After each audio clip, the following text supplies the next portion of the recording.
Today we're going to talk about William Tyrell.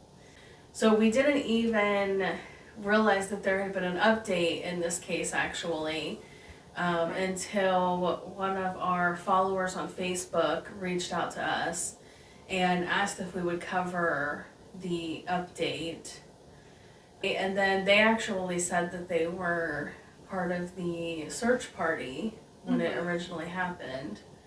So we thought that was kind of crazy, and so we thought we would look into it. And we haven't covered the story at all, even originally. So we figured that we would go into it and also share the update. William Tyrell was born on June 26, 2011. He disappeared from a small town called Kendall in Australia on September 12th, 2014, and he was 3 years old.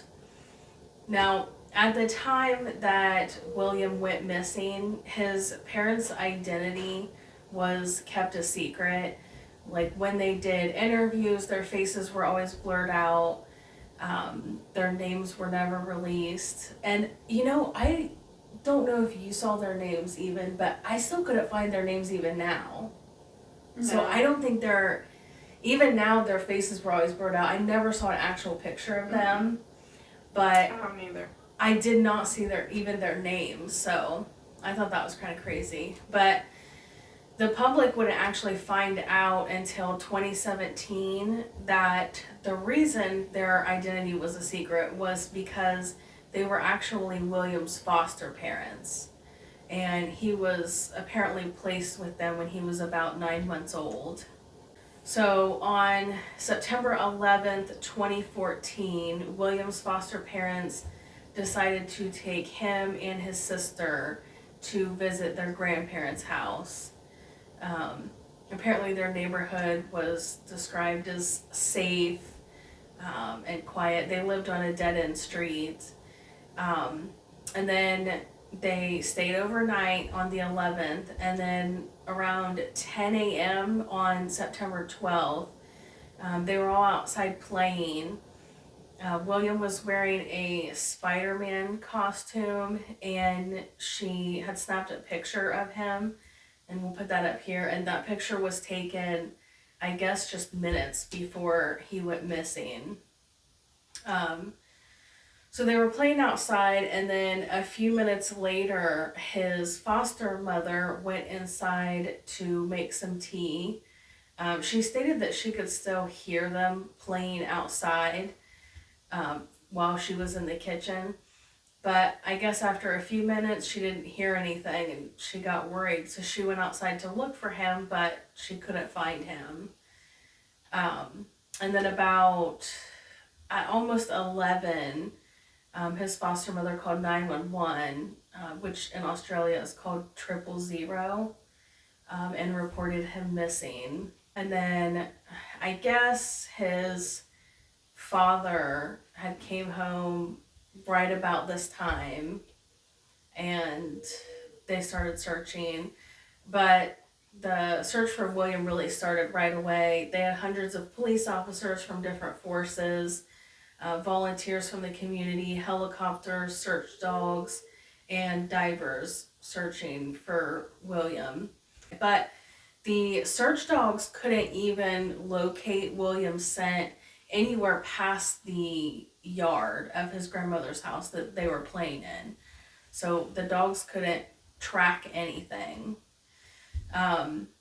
The police set up a task force specifically for William, and they called it Strike Force Roseanne.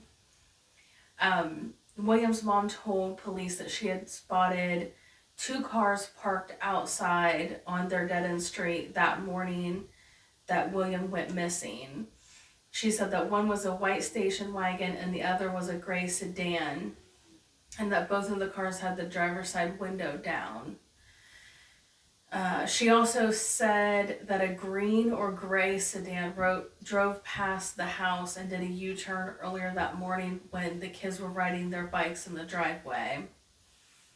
Initially, though, police had cleared his parents and his foster parents and his grandma, and they had assumed that William was probably likely the victim of a pedophile ring. Um, and the search kept on for years. Then in November 2021, William's foster parents were charged with assaulting another child.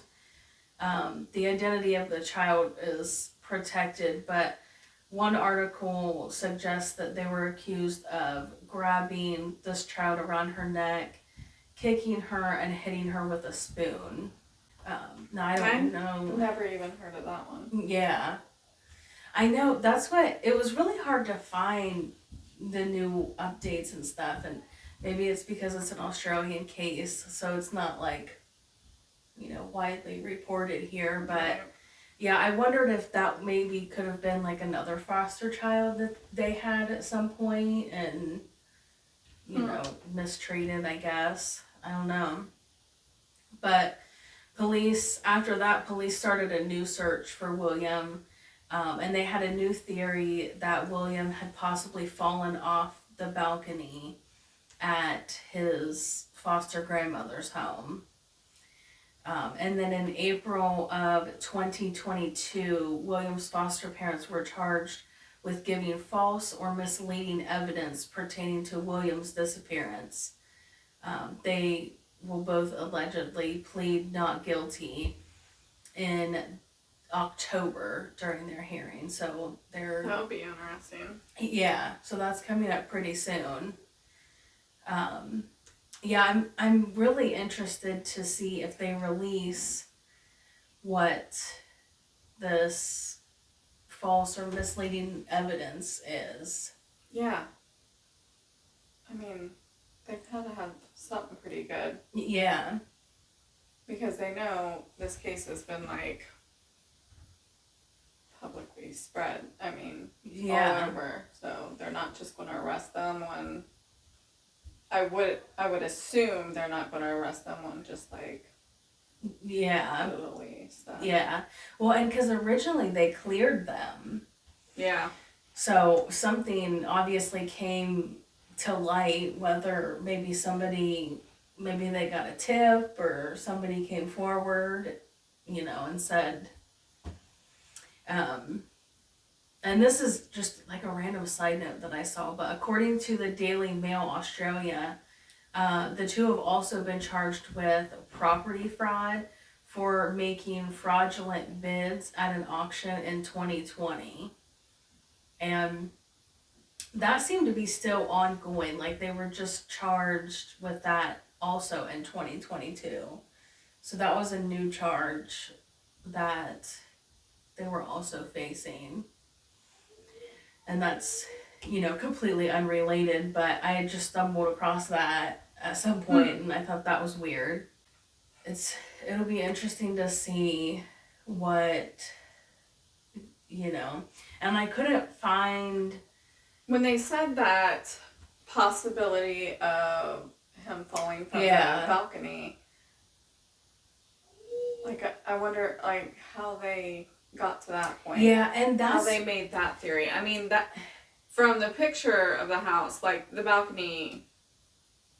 Yeah, it's a pretty long drop. I would think when they went out searching the property, those dogs would have came up on some blood or something with a fall from that balcony. Because that balcony is pretty high. Yeah.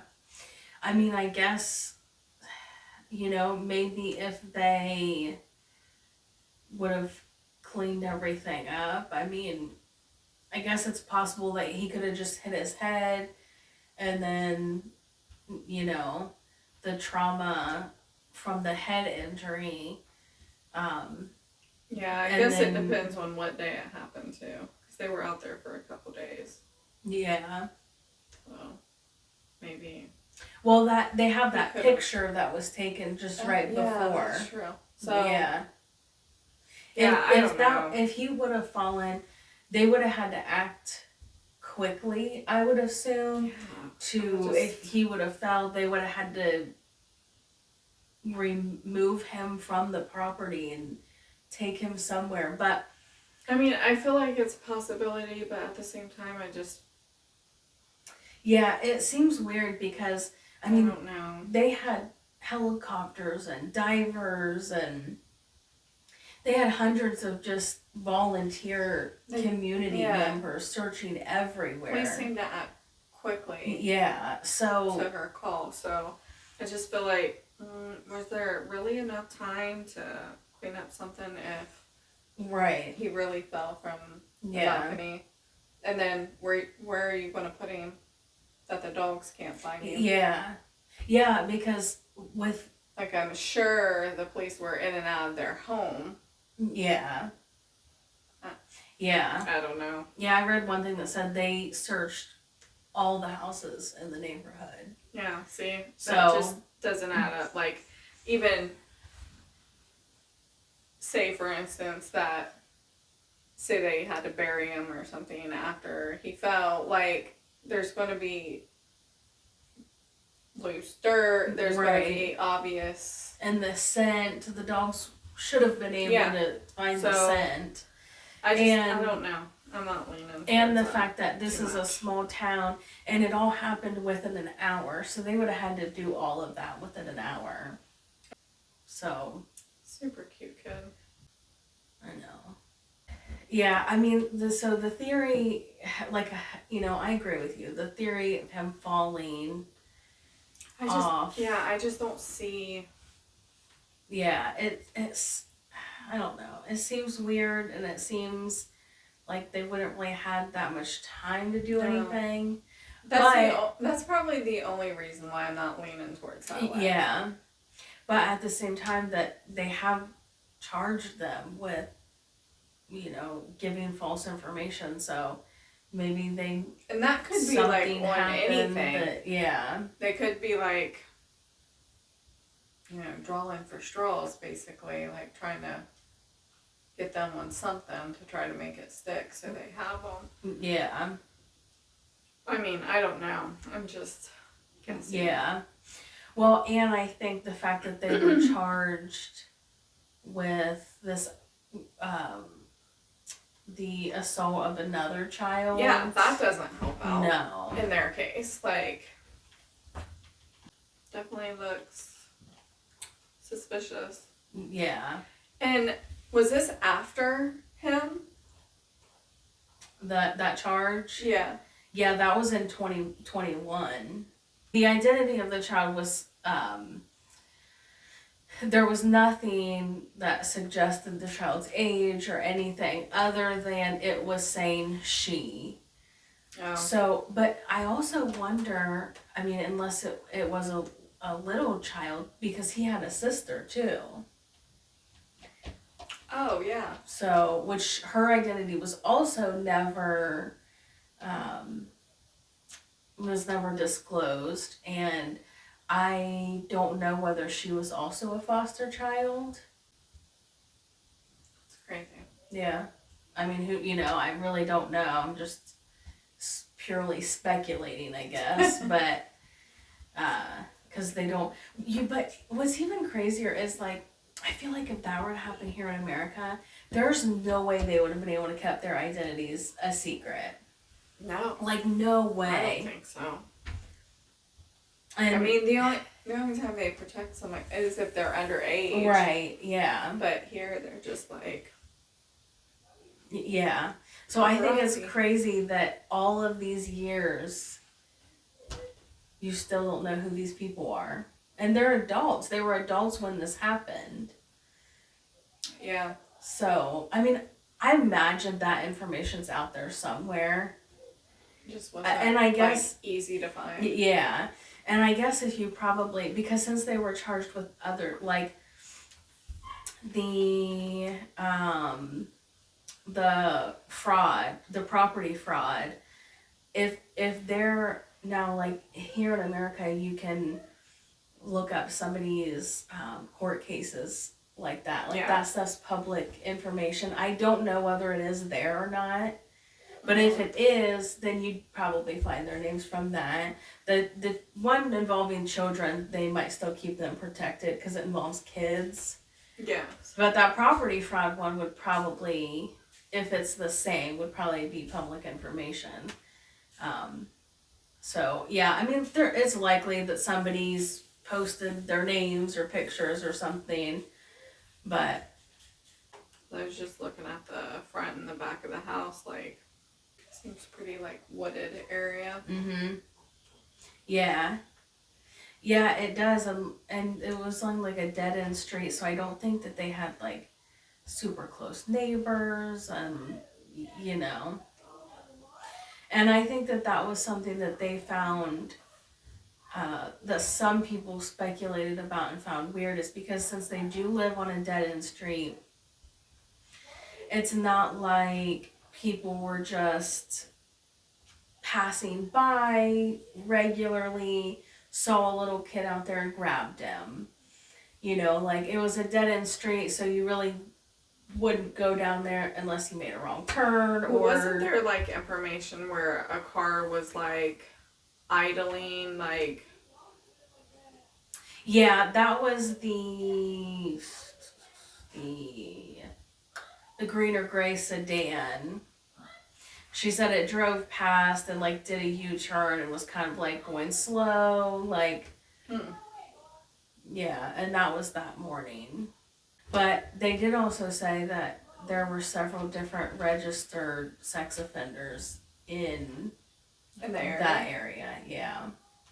And I think that's scary I to know. think about. And I think that that's initially why they ran with this, him being a victim of some kind of pedophile, an individual or a whole ring or something.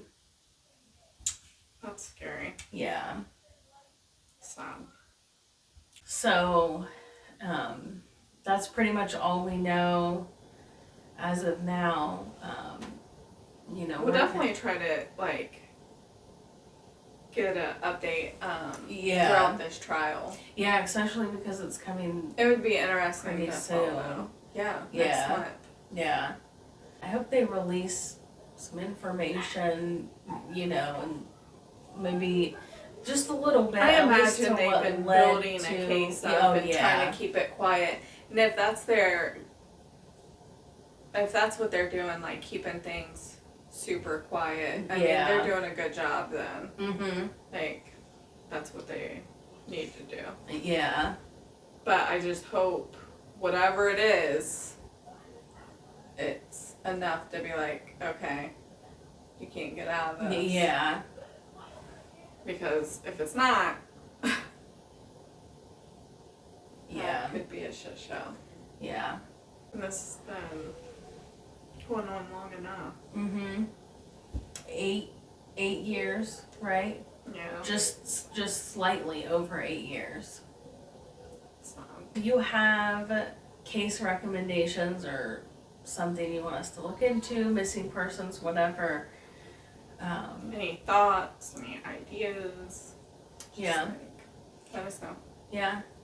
Because, I mean, it could have been a while before we realized that there was an update. Yeah. So I'm glad that they brought it to our attention so we could stay up to date, and we got to look into it. So yeah.